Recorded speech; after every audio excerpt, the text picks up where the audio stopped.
Welcome, everyone, to the Sports Writers. Everybody's here. Phil Stacy, Matt Williams, Nick Giannino, Nick Kukuru, all here. The Sports Writers talking North Shore sports. Let me ask one or two of you. Max, tell me your thoughts on the Patriots. The season ended on Sunday for them without making the playoffs. Who wants to weigh in? How about Nick Kukuru? Sure, if you volunteer me, I'll weigh in.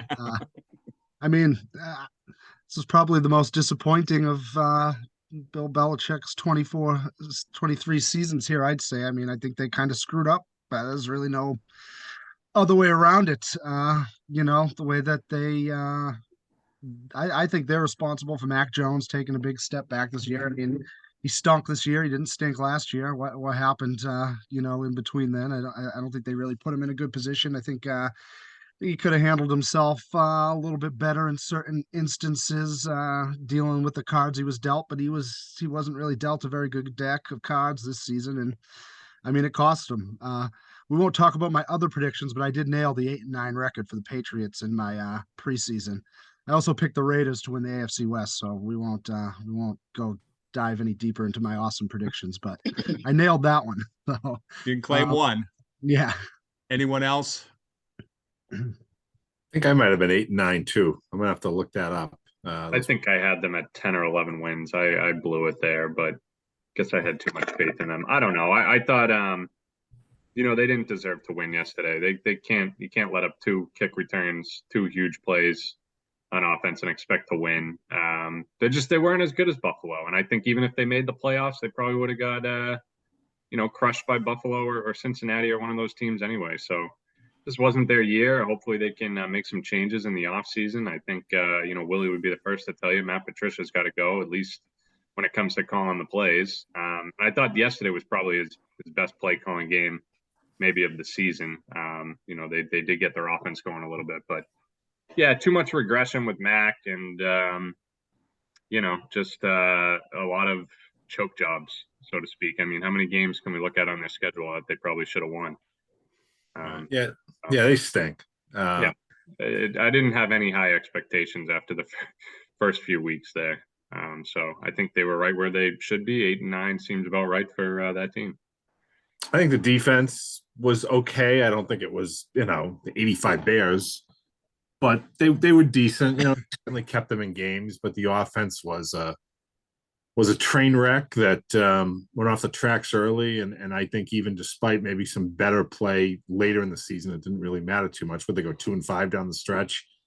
It was pretty clear when you go into a black tie event and you shop at the dollar store for your clothes, you're not going to get the desired results you want. And, you're paying two guys to run the offense who were let go by other teams.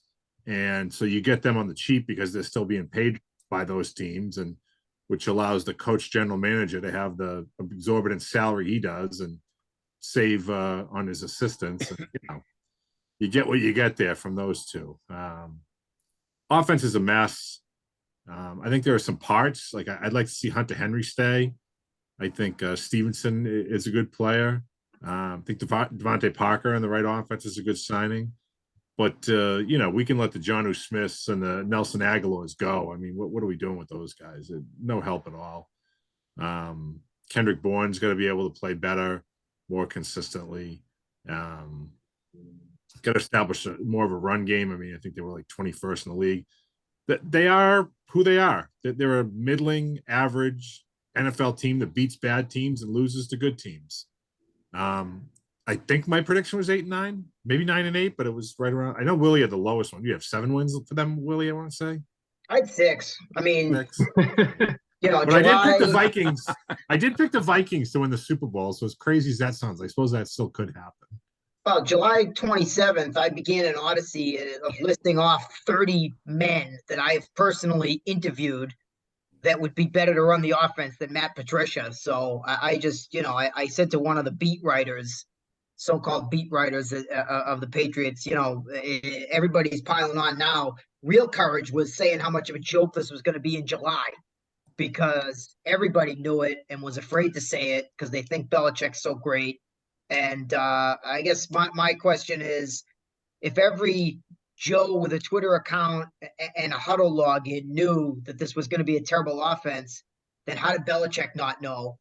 And if he did know, why did he care? Right? That's all that matters. Because I don't think you had to be a football PhD guy to know that this defensive guy who wasn't even good at defense was going to be calling offense in the NFL.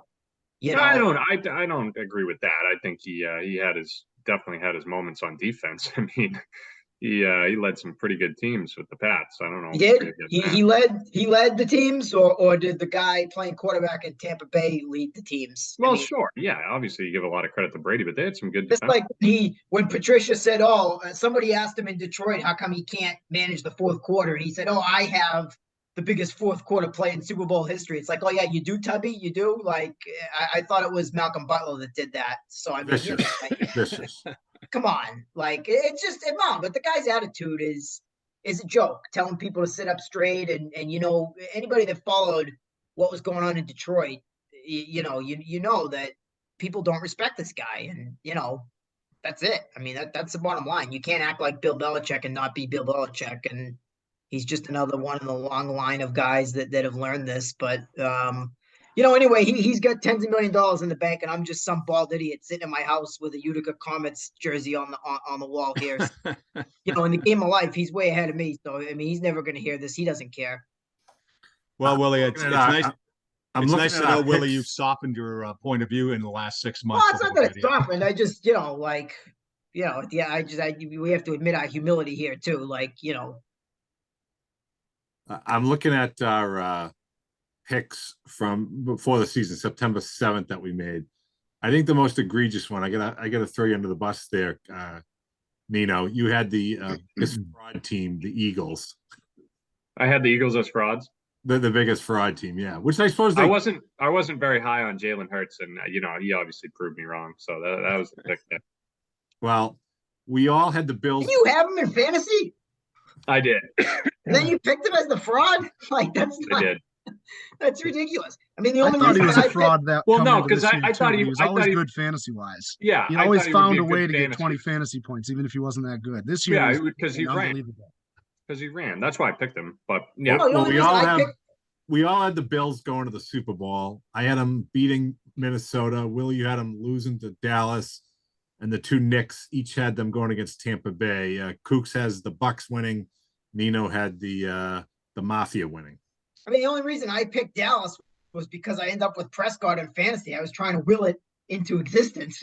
And then Nick So I goes had the Drake opposite. London of the Falcons as my rookie of the year.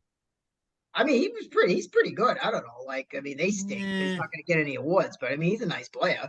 Now, who was the first coach fired this year? Because I might have nailed that one. Was it the Panthers coach? Yeah, I don't know if anyone. it was Rule. Yeah, Yeah, he was my guy. Although I did pick as MVP Austin Eckler. That didn't work out so well. he had a good year. year too, though. I mean, there's no problems there. Yeah, but it wasn't MVP type. Read some of the other ones. Who else had coaches? Who did I have for coach fired? Coach fired. Nick, you had Dan Campbell for the Lions. Yikes. Hey, it looked pretty good early They were on. what, 1-6. 1-7 or something? Yeah, 1-6. 1-7. I mean, in your defense, he's a terrible coach. He just gets them to play hard for him. I mean, Right. you got to factor in at least 4 boneheaded decisions a game by that team. But at That's some the reason, thing. they play hard for him. I agree with Nick. Everyone was saying today, you got to give Dan Campbell credit because he got them to 9-8 after they were 1-6. And I'm like, I give him no credit because if he wasn't a bozo in the first half, they would have had 10 or 11 wins and made the playoffs, right? Like he has to take ownership of that too. Well, I want to see here. I mean, of course, we all picked the Rams to win the NFC West. I don't think there were too many of us who had more than 4 division winners, right? I mean, I think I had 3. Willie, you had the Bills, Bengals, Chiefs, and the Bucks. Nino, you had the Bills, Bengals, Bucks. And Kooks, you had the Bills, Eagles, and Bucks. So most of us had 3 out of 8 right.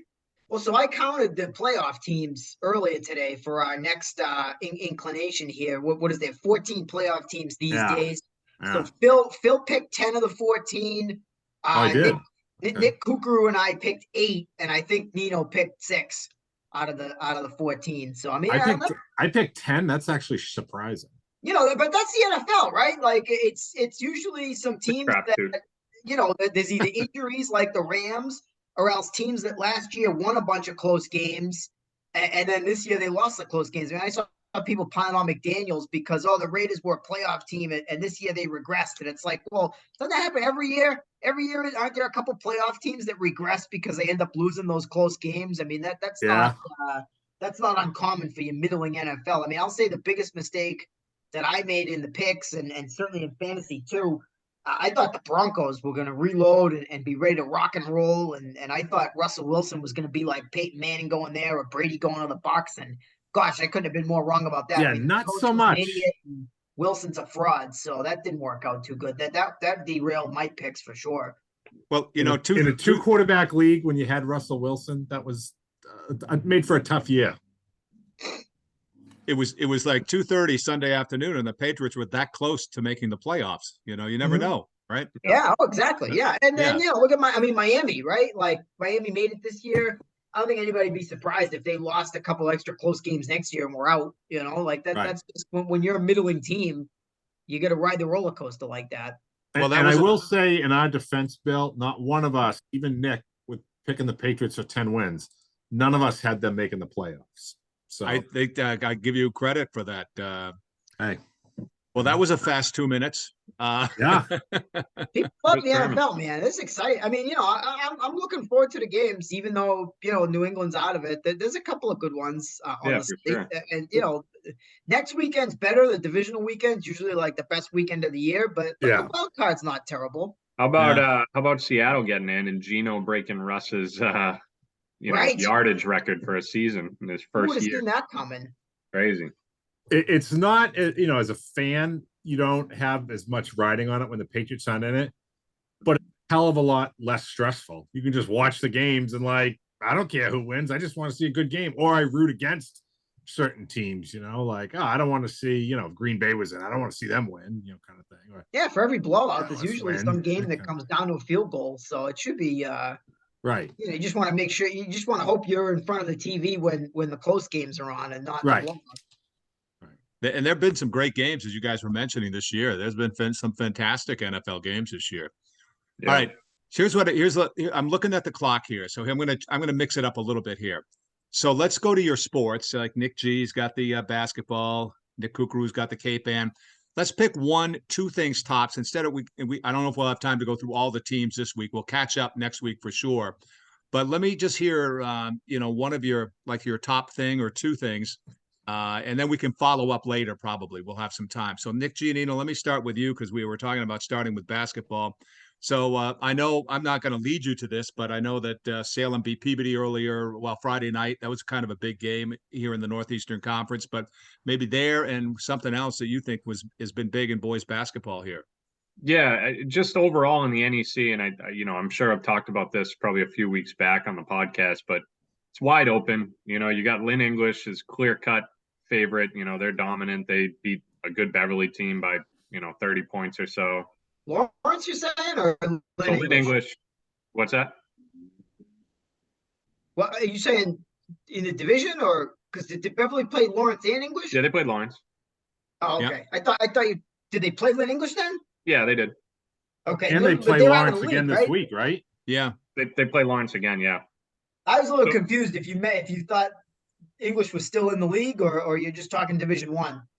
Division. Oh, well, I was saying Division 1. Yeah. But so is Lawrence? Do you consider English better than Lawrence? I'm curious. I think Lynn English and Lawrence are right there with each other. Yeah. I think. I don't know if they play each other in the regular season. Because I know you told me. I remember you telling me after both games that both of those teams were really good, but I guess I never asked you which one was better. That's it's tough to tell. I think Lawrence might be a little deeper, but English is very good, and they both have size, they both have quickness, they both have talent. I mean, they're just really good basketball teams. So I think those are 2 teams that could be there right in the end in Division 1. But that's neither here nor there. Those aren't any of our teams. So looking at the NEC in general, I think. Between Beverly, Salem, Peabody, those 3 teams really, and Marblehead, any one of those could come out on top. I think in the conference. Salem, like you said, Bill, got a huge win over a hot Peabody team that was 5-1. Peabody had only lost one game to Beverly by a point. They're playing some really good basketball, but Salem, as they seem to do, found a way. So that's another team that could be clicking now and be scary at the right time here. And then outside of the NEC, the Cal's pretty down this year. Hamilton, Wenham, Ipswich, Masco has some wins, but they've been struggling against some of the higher division teams. So I'm trying to think of who else to highlight. I mean, overall, me and Willie were talking about it the other day. I think, outside of the NEC and just in general in the area, there's I don't want to say that they're bad teams, but the competition overall is a little bit down. I think it's really top heavy with those teams like Lynn and Lawrence and some of those teams. But yeah, it's going to be interesting to see how things shake out, because there's a lot of teams that are very similar in talent level, very similar in win-loss records right now, through the first few weeks of the season. So I'm excited for some more hoop. We're going to question, Bill, actually, if I could. Yeah, jump in. With about, a little more than half a season, regular season left, where do you see the direction of St. John's Prep going? Yeah, well, first and foremost, they got to get a win under their belt, right? They're 0-6 right now. They've lost to teams that they usually should beat, like a Newburyport in Division 3. St. John's Prep is obviously Division 1. They went winless at the Commonwealth Motors tournament. That's a tournament that they're usually in the mix. So I don't think it's anything they're really doing wrong. The talent level there and for the past few years has just not been the same as we're accustomed to from St. John's Prep. And I don't know really the reason behind that. I mean, because every other sport they have right now has been dominant. It's really just the basketball that's they're trying to build it back up. And, Phil, you saw them earlier in the year. I did, yeah. They have a couple good players, but they're not very deep. They don't have any real stud. I like Mike O'Brien. I think he's a good player, but they don't. I think he could have games where he dominates. I don't know that it's. I don't think he's that elite player that's going to dominate every game. He needs help around him. Yeah, not sure he's going to get that on a consistent basis. So too much might fall on his shoulders, if that makes sense from the game that I saw. Yeah. I agree. I think they just need to find their identity. They're struggling to figure out what their best way to play is. I know, new first year head coach Dave Clay wants them to run and gun and play freely, and that's worked at times, but other times it's kind of failed them. So, well, I like the coaching staff. I think maybe it's just a matter of the players adhering to that system and maybe being a little more selective in their shots. Like, I'm all for offense and going and all, but don't just throw it around the perimeter and then with like 9 seconds left on the shot clock heave up one. For a good shot, look inside. You have a big man. If they could get the other big guy in there, he's been playing more minutes, I've noticed. Greg Keene, I think is his name. He's like 6'9", 6'8", 6'9". Little raw, but he's got potential, and I think he's done some nice things. Maybe they could go more to those 2 big lineups with him and O'Brien, and have some success there. But this was a team that even going into the season, you weren't expecting them to win a state title or anything. Correct. But the fact that they're 0-6 is a little bit surprising for sure. So hopefully they can know with the Catholic Conference schedule coming up, it won't get any easier for them. No. Well, yeah, I was going to say that too, Phil. I think you're right. Like, you look at the schedule. I mean, are they an 0-6 team if they're playing, in a different league? Probably not, right? But you look at their schedule, and I'm looking at it here. Besides their Catholic Conference games, that most of their non-league games are against MVC teams. They don't play a team that's not in the Catholic or the MVC until February 13th. That's St. Mary's, one of the best teams in the state, and then they get Wachusett on February 20th. So I mean, it's not like they're playing some really difficult teams. It's tough for a first-year coach, and I guess them and we could bring in the Masco girls a little bit too. They started out struggling a little bit. I think they were 0-3 and maybe even 0-4. They've won a couple in a row here, but it just goes to show you, if you're out there in the stands snickering at the coach, sometimes you change the coach and it wasn't the coach, turns out. So maybe that's a lesson for some of the people that want to have a new coach all the time. Like, hey, that's not always the magic fix. Yeah. So I don't really have much to add on the Prep, but Yeah. hopefully they can get a win under their belt and get a little Yeah. here, because that first win always, is always big. Nick Kukuru, what about the Cape Ann area? What do you got to share with us this week? Yeah, sure. I guess I'm gonna go with the girls basketball scene making some waves. Shout out, Gloucester girls. They've been really, really, real struggling program the better part of the last half decade. They got a nice win over Winthrop on Friday to move to 3-6. I know 3-6 doesn't sound much. I mean, they're not going to be, making any deep tournament runs, maybe even making the tournament, but they haven't reached the 3-win mark since 2018. So they've been struggling mightily. I want to say they had a 2-win season, a couple 1-win seasons, and another 2-win season in the last 4 years. So for them to get that third win, especially in the conference over someone that's not Salem, is a big feather in their cap moving forward. First year head coach Tommy McDonald seems to have them pointing in the right direction, and their two best players that I've seen so far are a sophomore and a freshman. Taya Manos, their leading scorer, runs the point, and freshman Jordan Purdue Del Torchio. She is tall and she can handle the ball. I think she's um, her older brother is Del Torchio on Pingaree. So Jaden. yeah. So very good player there. So the future's looking bright for them. I know they're only 3-6, but you gotta give them some credit for moving in the right direction this year. They've been struggling for a while, and it looks like they have some pieces in place to at least be a solid competitive program in the future. And sticking on the girls' side, Manchester Essex girls, they might have the best team they've had in a while. They're 5-1.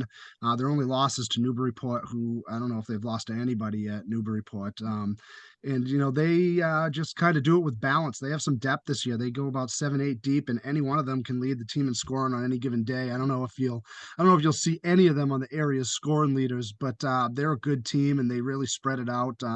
Coach Lauren Dubois is one of the best coaches in the area, in my opinion. They haven't had much to show for it the last few seasons. But she has them. She gets every win out of them that she can every single season, and they're 5-1 this year. I want to say they had 6 or 7 wins last year, so they're looking like they could be a team to watch out for in Division 4. I don't know if they have that one superstar player that you need deep in the tournament, but they're well coached and they got a bunch of options that they can go to on both ends of the floor, so they'll be a factor this season. All right, Phil Stacy, let's bring you in for some boys hockey action. Some games over the weekend and things sorting out a little bit. The Prep with a big win. Yeah, I was going to say I wanted to highlight St. John's. I wonder if it got lost in the shuffle a little bit because it was a Saturday afternoon game. But early in the season, it was 1 in the state versus 2. If you, I know there aren't any MIAA official rankings out yet. Those will be out later this week for the first time for this winter season. But at least if you're watching, Hockey Night in Boston or some of the Boston publications, they had Catholic Memorial as the number 1 team. St. John's Prep is number 2. Catholic Memorial was 6-0. They had scored 38 goals, given up 5, and the Prep whacked them 6-3. And I'm not even really sure it was as close as that score would indicate. Prep was up 5-1 early in the third. They gave up a couple of goals before sealing it with an empty netter. They gave up a lot of shots, 39 shots in all, but a lot of those were from the perimeter, outside the circles, just throwing stuff on net. And Prep was up to the task. Brian Cronin with a great game, 36 saves. You had Jake Vanna, 2 goals, 2 assists for the Prep. His line mate, Christian Rosa, 2 goals and assists. And their other line mate, the left winger, Ben McGilvery, had 3 assists. So really nice night for that top line of the Eagles. I think they're rolling into shape. The one loss was in overtime to BC High at the Frady's tournament. They had a 2-2 tie down at Hingham, which is another top 5 team in the state. I think this is a team that could start to get on a little bit of a roll, similar to what we saw last year. Tons of depth, great defense. They're getting the goaltending from both Cronin and Luke Quinn, the sophomore, who's won both of his starts and only given up 1 goal in those 2 games. So they're playing very, very well. And I want to mention, too, the other team I saw on Saturday night. Well, I saw Danvers against Beverly, but Danvers also playing very, very well. They're 5-2-2.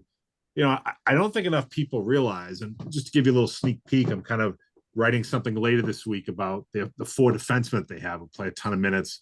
But they're doing this in front of a goalie, Braden O'Terry, for Danvers, who tried out last year as a forward, had never played goalie before. only volunteered to play goal because the team didn't have a backup a year ago. Well, when the starter from last season transferred to prep school this past summer, he suddenly became the starting goalie and had 10 minutes of varsity experience to his name. So he's worked very, very hard at his game. The guys in front of him have bought into a team first mentality. Danvers has only given up 19 goals in those 9 games. They're playing very well. They're getting some really nice balanced scoring. Nick Robinson's playing really well for them. They're getting a lot of scoring from their defensemen. Josh Henry, Ty Langley is doing well. Trevor McNeil, one of the captains, he's been out for a few games with an injury, but he's chipping in, scoring when he's out there. Cooper Dunham, a freshman, has 5 goals already. Mike Delisio, he's a junior. He's got 11 points. So Danvers is, I mean, there aren't any real superstars. This is not your father's Danvers Falcons hockey team, but they're getting solid production, timely scoring when they need it, and they're getting defense and good goaltending. So that can carry a team a long way in the NEC in the modern age. Well, let's go to Matt Williams here, get some updates on girls hockey. I know the Peabody girls picked up a nice win on Saturday. Oh yeah, beat Marblehead. I mean, I think the question right now is anybody going to beat Winthrop? 26 in a row in the regular season, 24 of those in the league play, and Masco gave them a run for their money on Saturday night. 1-1 tie going in overtime, and Winthrop was able to steal it in overtime, which is just you just shake your head at this power ranking business. That you don't get a point for going to overtime. They got to figure that out because that's not representative of the game of hockey at any level, college, pro, anywhere. So it's one of those nights you were just disappointed for Masco because they played as well as they could have possibly played against a top 10 team and they get nothing out of it. I mean, that's just unfortunate. But you just look ahead to see when Winthrop's going to play Beverly and Peabody. Beverly's rolling right now. They're playing really well. Having won 5 in a row, scoring a lot of goals. They got the second best goal differential in the league now. And you look at their upcoming schedule, they're probably going to continue to roll and be on a little bit of a roll. They go to Winthrop next Saturday. So we can kind of preview that at that time. But they're a team that's playing very, very well right now, getting scoring from the top 2 lines. So they're rounded into form. Peabody is playing well. I mean, they're playing a full 200-foot game, not giving up a lot of shots. Their goalie hasn't been tested really at all. They're playing great defensively, not scoring as much as I'd like to see. They don't really have a leading scorer. They have 3 really good lines that skate, but the hands, the shots, the shot selection, they haven't perfected that just yet. I'm not sure if it's a matter of finding the combinations and the chemistry, a matter of getting a little bit of puck luck. They're getting a fair number of shots, but just offensively not as consistent as you'd like to see. And so that's going to be what they're going to look to work on. They got a nice test this Wednesday against Bishop Fenwick. They're playing Fenwick twice this year.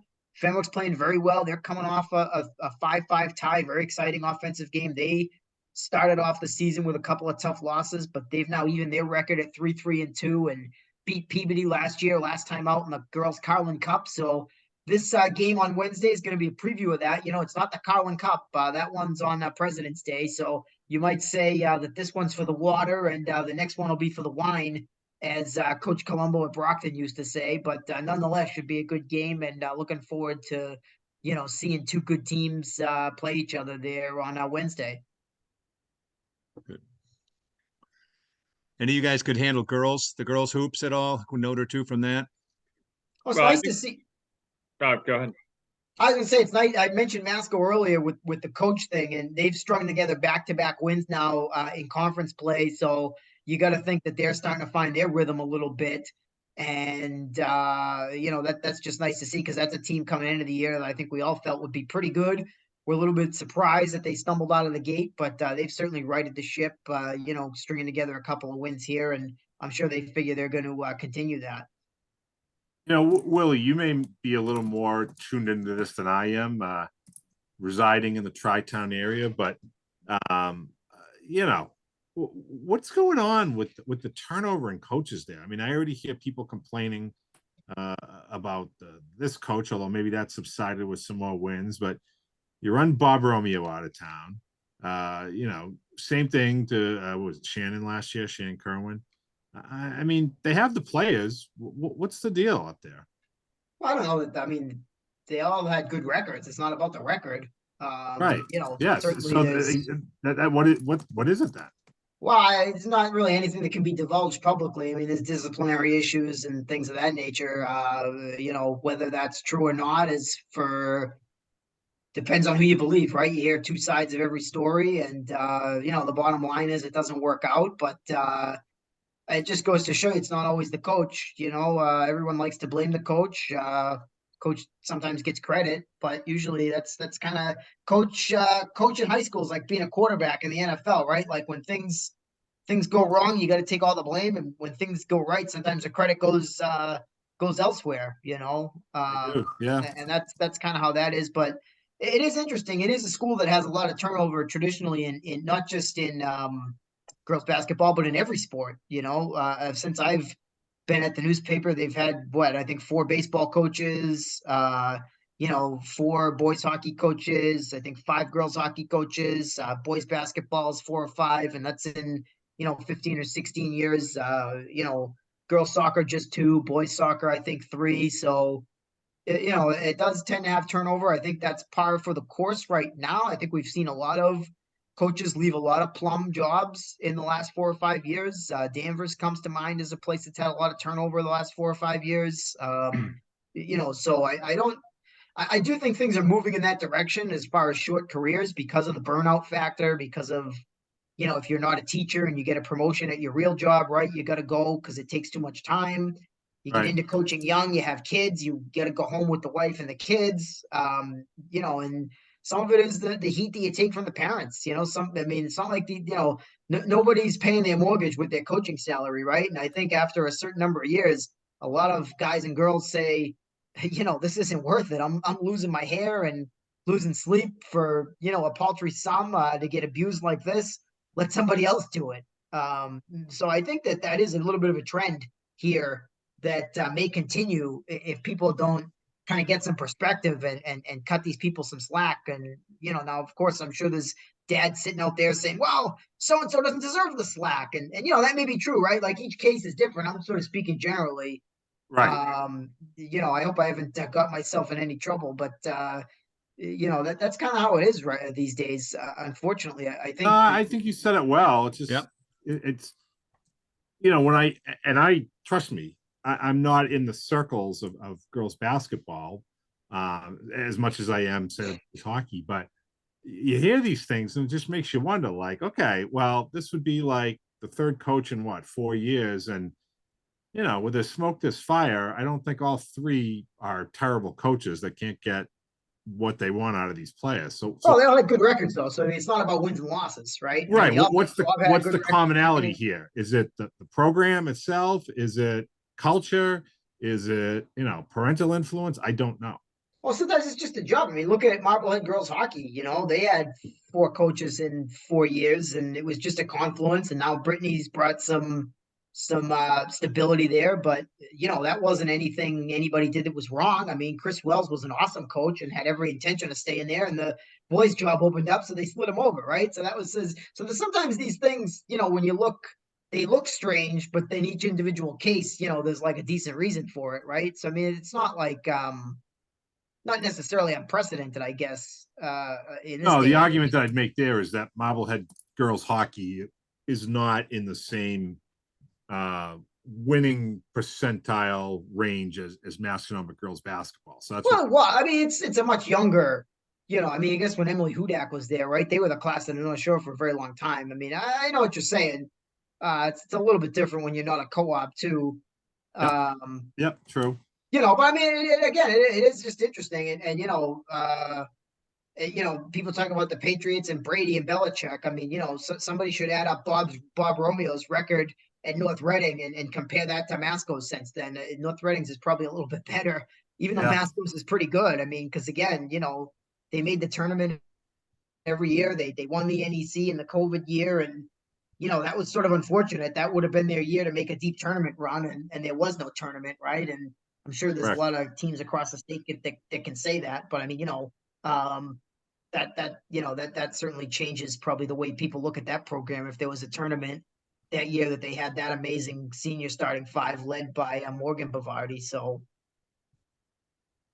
But and again, you know what? They run into Peabody too. I mean, this is Peabody's time. Like they're the second best team in the NEC, and there's nothing wrong with that. But they're used to being the best up there, I guess. But you run into a class of '97 Betancourts and Logan Lamazney, and that's just bad timing. Yeah. Yeah.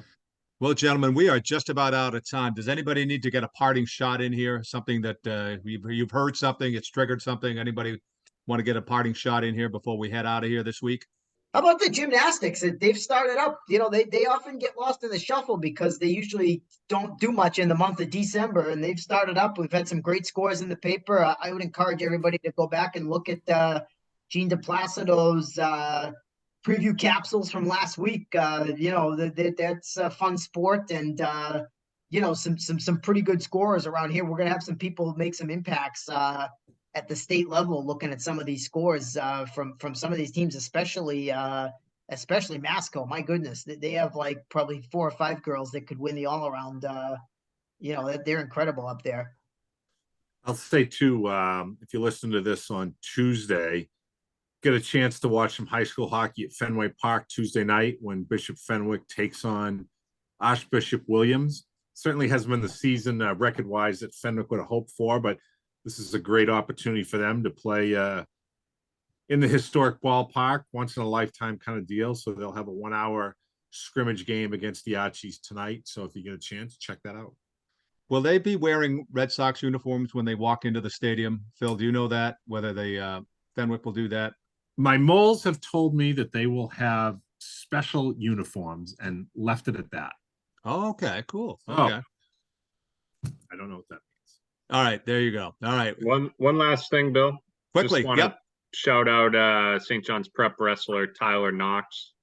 He just won, what was it, the Beast of the East tournament? It's a big tournament here in New England. He's the first, I believe, the first Massachusetts wrestler to win it. Yeah, and he's going to be going to California to compete in I want to say it's called the Doc Buchanan tournament, which is another really prestigious tournament, really hard to get into. Knox is undefeated in his weight class this year, and he's been dominating his opponents. So another prep wrestler, doing things over there. Got it. All right, on that, we'll stop. Guys, thank you. Great stuff, and we'll talk again next week. Thanks, Bill. Thanks,